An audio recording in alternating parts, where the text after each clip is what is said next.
Welcome to the Learning Pines YouTube. We hope this video helps. You start by removing the door and laying it on a padded surface. This gives you full access and prevents dents. Check the pivot pins and rollers first because they wear most.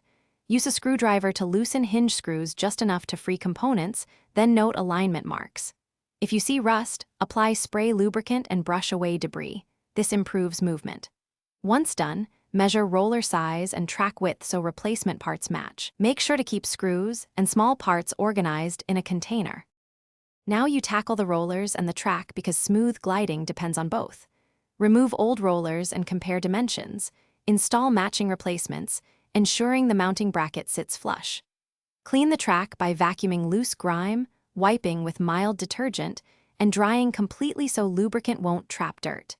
Adjust roller height incrementally so the door hangs square. Turn adjustment screws a quarter turn at a time and recheck. Make sure hinges align with vertical reference.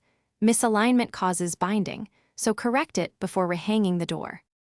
You're ready to rehang the door. Lift it into the top track first, then set the pivot into the bottom bracket. Walk the door along the track to feel for snags. Make adjustments until travel is smooth and gaps are even on both sides.